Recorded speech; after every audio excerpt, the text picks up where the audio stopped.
Sa atong unang pagbasa, dunay encounter si Pedro o si Juan. Naka-encounter sila sa Ginoo. Unya ang resulta, nalipay kay sila. Dinhi sa ato sang ebanghelyo, naka-encounter sad sila sama nila ni Felipe, Andres o practically tanan nga mga apostoles. Naka-encounter sad sila sa Ginoo, nalipay kaayo sila. Una, hastang mga tao perting lipaya, himuon na gud nilang leader si Jesus. Ambot senador baka ilang pilio na to, congressman baka o mayor o gobernador baka, basta gusto nilang himuong leader si Jesus. Pero dunay kalainan ang duha ka encounters sa Ginoo. Ang dinhi sa atong unang pagbasa, gidakop sila, gipriso o gilatigo. Diri sa atong ebanghelyo, nakasinati sila nga ang pan nga 5 ka buok o ang isda gip-multiply ni Kristo o nakabusog, nakatagbaw og 5,000 ka mga tao, more or less, og nakapuno pag yung 12 ka bukag ang salin. Milagro ang ilang tawag ato. Kining unang pagbasa, unsa may tawag ninyo ani? Milagro sa ni? Unsa man ni? Among-among. Ana. Pero pulos ni sila encounter sa Ginoo. Kung kamoy papilion, hay may ganahan ninyo nga encounter sa Ginoo. Kanang milagro, miraculous encounter, or kaning daog-daog. Hay may inyo. Sana nga matay na mo diya. Ikasiyam naman girong adlaw sa atong nobinaryo. Unsa may inyong nakatunan gid ba sa siyam ka adlaw nga sige tagpamalandong niya ang ato rabang tema kay San Vicente Ferrer, lig-on og sulundon nga kauban sa mga magpapanaw sa paglaom. Kaning encounters Ginoo mao ni makahatag na tog paglaom, pero dunay duha ka klase sa encounters Ginoo. Sa unang pagbasa, giamong-amongan sila, nakasinati sila inhustisya o physical pain, gilatos. Nya diri sa atong ebanghelyo, milagro ang gipakita sa Ginoo. Nakuan gyud na nidaghan ang pagkaon, nasubrahan pa og 12 ka kanini ang bukag. Hay may ganahan ninyo ani kanang milagro o kining kasakit. Mga yawanon mo. Basta milagro gani inyong pilion, atong pilion, peligro tang mayawaan. Mao na ang gusto ni Jesus dili ang milagro. Mo bitang ang mga tao sa dihang kuhaon na unta siya aron nga mahimong leader kay makamilagro man day siya, nisibat si Jesus. Kaya nga naman dili na mao ang atong gikinahanglan kanang milagro. Muna kung 60 ang kilos bugas niya na ay makapahimong 20, ganahan ka nang mahimong leader? Ganahan ka? O kisa ko tayo dili ganahan, pero sa atong sitwasyon karon sa Pilipinas, og mahimong ang bugas nga nindot o klase, mahimong 20 ang kilo, murag milagro. Murag milagro. Nyag dunay politician nga maghimo ana, nagmilagro na siya. Ayaw nagpilia. Kaya nga naman, ang milagro, panagsara kay na mahitabo. Dili na permanente. Unsa may permanente sa atong kinabuhi? Ang kasakit. Ang kasakit. Kamong mga asawa, sa inyong encounter des inyong bana, unsa man gyud galabi, kalipay o kasakit? Ay mo pamakak diya. Kay kung ako sang pangutan-on ning mga bana, maupod na ilang tubag. Kasakit. Oh, maingon ang mga bana. Atong kuan, magpasalamat deta no kay atong gahapon 57 kaparisan ang atong gikasal sa mass wedding. Pakpak lang, pakpak. Ako silang gipa primero, ako silang kanang inig kuan ba kanang ginonitize kamot. Akong giingon, kamong mga bana, kupting tuong kamot yung asawa niya, ang inyong wang kamot, igakos sa hawak. Mura mag nagpanagana. Naku, ipiit ka nang wa na ihangin. Una pa ni ana ba? Mura lag nihikap lag gamay ba? Naku, kana untang, di ba? Ako, nakauyab ang kusuna, o muhikap ko sa akong uyab, piit, ginadritso. Kay, nindot kay na. Pero karon, sus, luag kay hinikapan. May ka mo mga asawa, sigihan pa magpiit o gako sa inyong bana. Oh, pugson no na kayo. Na. Kay di man ko tagustog kasakit. Niya ako na sa silang gipaingon pag-ana sa singsing. Nako, mga bana, gaksag hugot inyong asawa. Na, why hapit ni gakos eh. Ako pag yung gibalik-balik. Niya pag human sa hatag sa aras, na ingong asawa akong dawaton, ako dahil giingnan, mga asawa, hagki inyong bana, naglingi-lingi po, kaya murag mauwaw ba? Mauwaw na ko, mauna ni ron. Kaya nga naman, doon na naman gud sila yung mga discontentments nga nahipos ba? Mo nang usahay, murag magpanagana na kaglabing-labing anang tao nga murag bitag nangandoy na ka nga nusa man ni matay ni buang dakon. Daghan kay ubos ba? Pero kana daing kasakit mga igsuon, mao gid nay the best occasion nga maka-encounter ta Ginoo. Mo na si San Vicente Ferrer, daghan kay ni siya kasakit nga naagian. Ug iya nang sungasong hangtod siya namatay. Ug tungod ni anang iyang kalig-on batok sa mga kasakit, daghang mga tao nga dunay mga kasakit muhupay ug masulbad tungod ni San Vicente Ferrer.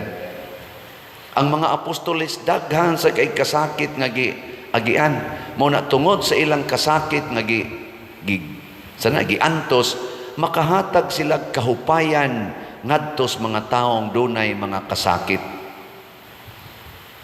Si Jesus maugay labaw kaayo og si Mama Mary, porting daghanang kasakit gyud hangtod sa paglansang sa cross. Mo na hangtod karon the best gyud nga healer sa atong kasakit, si Jesus og si Maria. Munang doon tayo gitawag Alliance of Two Hearts. Mao na nindot kayo. Kanisad si Saint Atanasio, gitawag mo ni natog one of the fathers of the church.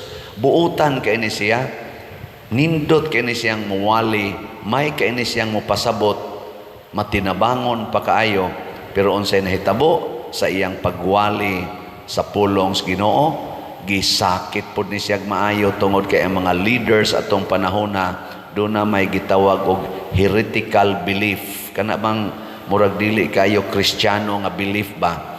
Kanang Arianism. Nya ni hari man atong panahon na unsa man ang Arianism, philosophy na siya nga gi-embrace atong Arios nga usam ting ito kapari nga niingon nga si Jesus dili tinuod nga Ginoo. Tao ra si Jesus, dili Ginoo, dili divine. Nya kita kay moingon man ta si Jesus tinuod nga tao og tinuod nga unsa na atong gisulti? Unsa na nga tuog na mamo diya?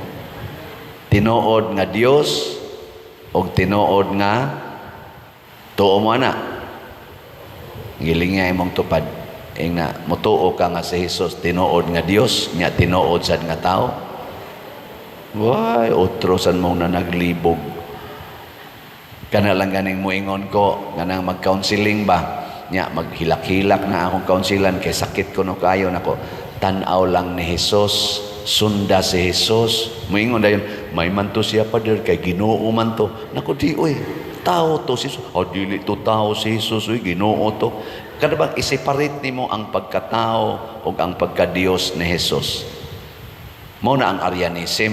It's either ingno nila si Jesus nga tinuod nga Dios pero dili tao, or ingno nila nga si Jesus taong matuod pero dili sa Dios nga matuod.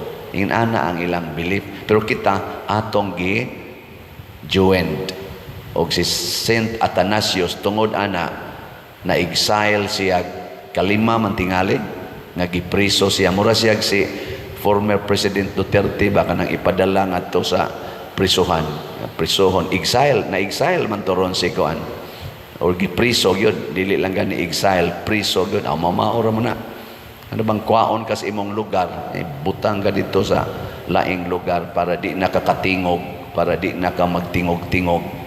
Ana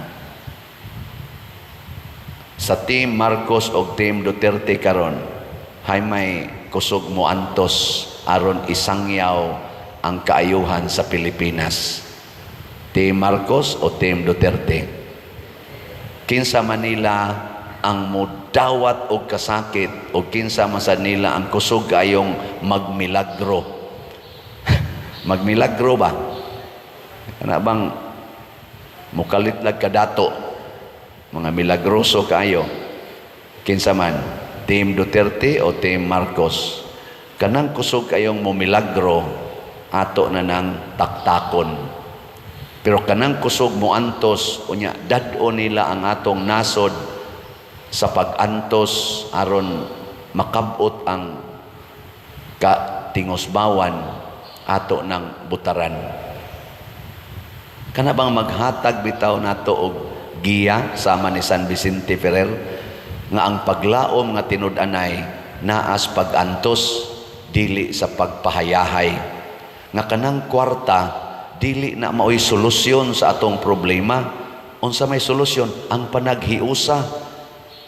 Sama ni Hesus niingon si Felipe, papahawaan ning mga tao, asa man tag ipakaon ani. Unsa may giingon ni Hesus? Palingkura. Palingkura sila, maghiusa ta. Unsa may naa ninyo diha? Ingon sila 5 ka pan, 2 ka isda. Ingon si Jesus, sige, ato nang sawan, manglingkod ta, maghiusa ta. Unsa maroy na as Pilipinas? Utang. Pila may utang karos Pilipinas? 16.6 trillion pesos. Ana.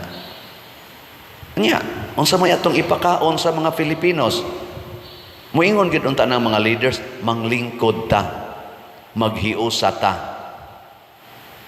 maghinatagay ta, maginantusay ta. Dili kay magsigig pasalig anang naang kwarta nga instant, mutambong lang mo meeting, tambong mo rally, di adayoy ayuda, di na maoy magic man na. Di man ganahan si Jesus ana, nya kita rabano, immature kay tas tanan. Ako lang yun ang isulti ha, mo claim ko ani. Kay maupagid ni ron ang timpla nato sa mga butantil, majority gyud sa mga voters, kay tungod man gud sa taon, kay mga pobre kay ta, mangita gyud hatagan, di gyud mo butar og di hatagan. Ni ang atong tan-aw bitaw sa politician or leader, kana gyung manghatag bisan dinhi simbahan. Dinhi maingon ka, simba mo, sa manimba. Pero mo simba mo, tagaan mo bugas, basta lagi abot nga to ground. Nalista ko diya. Ay, dili, nga to simba. Ay, listas ako. Ana. Amo nang wagi na nato buhata din. Di ba? Bisag gamay imong ihatag, bisag 100 pesos, lungguba na. Muragitag mga ulmigas, muratag mga langaw. Pero ingna, limpyuhin ang tukaran sa imong silingan, limpyuhin ang iyang kanal. May una, unsa man ko dire, unsa man na siya, siniswerte. Di ba? Muna ang ato mga youth gahapon, ang ilang gibuhat, clean up drive sa atong prosesyonan. Karon magprosesyon man tarong kuan, karong human karong hapon, human sa alas 5 misa, atong tan-awon ang ilang agi. Mga youth na nato, mga PYCC o mga SK, nanguan sila dito ng limpyo, nya ilas ang gidikoritan. Hago ba? Buwad sa init. Ana. Mao na kining mga politicians karon dool naman lang eleksyon no? Napo naman lang kaadlaw. Di na ta mobutar ani mga politicians nga makapabungkag bitas atong relasyon kanang makapahiusa. Kana bang kamao ba anang gitawag bag bayanihan spirit. Di ba kuan kay na nato proud kay ta na elementary pa ko na nanay picture dito sa among classroom kana bitang magyayong anang balay namo ana sa una picture no ana kay bayanihan kuno ang mga Pilipinos kuno bayanihan. Sige kuno be ingna ina imong tupad lingi ako no ingna sige kag palit og slot ingna sige kag palit og slot. Mao man ni ang atong version sa bayanihan kining slot. Ang ako ning i-report ninyo ha. Kay mo ni atong bayanihan nya thanks be to God kay ang atong mga Cebuano speaking people nga tuaros mga gawas nasod outside sa atong parokya nakigbayanihan nato dinhi mao nang daghan kay tag nahimong mga proyekto nakigbayanihan kagamay ra ning atong simbahan niari diri ako mga classmates. Mo'y na nagmisa gahapon sa Father Jojo mo'y di Aquino mo'y nagmisa mo ginay ilang comment di man mi katuo Father nga ingon ani ni ang kuan purmas inyong parokya ma-amazed ba tungod na sa atong bayanihan pero karon bisag nagbayanihan ta dako pagitag slot palitonon para sa atong pista. So ako lang ning i-single out ang atong pista kay mao ni atong kinahanglan ugma na ba untang deadline ani pero mura magdi gyud ni mahurot ang atong God's Healing and Deliverance Powers GHDP 37,164 na ang atong halin na apay 32,836 nga wap amahalin tag 100 pesos per slot. Na ani 12 slot challenge nga tag 1,200 na nasa tay 1,146 nganong ako maning isigig sulti kay magbayanihan ka tao pamalit mo og slot hangtod ugma hangtod inig ka nganing Domingo nya kung di gini mahurot lahuson ni nato hangtod sa matapos og kanus ang mahurot kay nanggamit man taron og funds sa budget nato sa kuan pista atong gamitan sa tukatong ubang nga pundo sa atong parokya nga dili unta para sa pista murag nang huwamba atong giana ato sa to siyang ulian mo nang sige lang gitag palit og slot kamong makigbayanihan makigdamay sama sa mga apostoles sige lang gitag apod-apod ginagmay-gagmay gipikas ang pan, gipikas ang isda. Mao ni ang Eucharistia, mao ni ang atong bahin-bahin sa lawas ni Hesus. Salamat kayo. Pakpakan nato ato mga slaughters. Salamat kay tanan. Nya nalipay pod ko kay gahapon nang hatag tag 8 kalitson atong gitagaan to katong para sa mass wedding. Oh, naka-secured gyud ta. Niabot nang naman tay 15 ka slots para sa litson tag 15,000 ang ato na sang nahalin 8 na kalitson nya napay 7 para na sa nakarong pista napamodihay 15,000 i-donate in town diri kay palit na nato litson 7 ka litson ana giling nga imong tupad ing naasa ka ana slot or litson inaasa may ma-afford nimo ana. Nya karon sad alas 10 mao ang atong Pontifical Mass with Archbishop Jose Espalma. Naasad tay igsuon dinhi nga mao gyud ga kuan ga paluyo aron matukod ning atong simbahan o kining lambo ni atong community hangtod karon nag-birthday karon ato sang iampo si Brad Boy Mantuhak. Atong pakpakan si Brad Boy. Happy birthday, Brad Boy. Sila mooy sponsor aning atong, ako lang gining specify, di man tatik specify og sponsor, pero siya mo sponsor iyang pamilya aning atong misa with Archbishop Jose Espalma. Nya isip iyang celebration ang tanan nga motambong kuno dad-o niya ngadto sa paniudto, ang tanan nga motambong, pero maglakaw lagi ana padong adto padong Woodlands ato man dito ana diha ba na dako diha nga kuan sa may Woodlands na dako nga hall diha nya nganong iyam nang gibuhat sa iyang kalipay nga nakaabot siya 64 og nilambo ang atong community dinhi. Pero kay bawo ba mo kasakit nga naagian ni Brad Boy o sa iyang pamilya? Kay bawo mo? Di na lang na nato hisgutan. Grabe ang kasakit nga ilang giagian sa pag-alagad aning parokyaha. Pero kay ni padayon man, nakasinati siya karog kalipay o ang iyang pamilya nga di gid niya ma-explain. Mao nang ang iya ra gyud i-share ko ning akong grasya sa akong birthday. Ako sa dinhi, nasakitan sad mo, kay bawo mo sa akong kasakit dinhi. Hangtod karon, daghan oy, pero wa sa jud ko moundang mo nang ni kasinati sa tarog kalipay. Mo nang musige ra jud ko ingon, kasakit pa more. Kay ang kasakit lagi maunay nindot nga okasyon aron ta makasinati sa Ginoo. Kamusad naasa ninyo yung nasakitan sa inyong pag-alaga dinhi. Hasta mong namalit og mga slots, naasad mo'y kasakit. Pero padayon tagpalit, padayon taghiusa. Matod pa ni Kristo, kitay mo pakaon, bisag hapit wa natay pagkaon. Kitay mo palit og slot, bisag hapit wa natay kwarta. Matod pas usa nato kabayer, hangtod karon pader, pobre lang gyapon kaayo mi. Pero ang akong gibati sa una, bugat kaayo ang among kakabos. Pero karon nga magsigi kog palit labing minus usa ka slot kada buwan. Ang among kakabos gaan kaayo ug daghan kay kog kalipay nga nasinati karon. Di na kabayran og sapi, di ba? Nga na.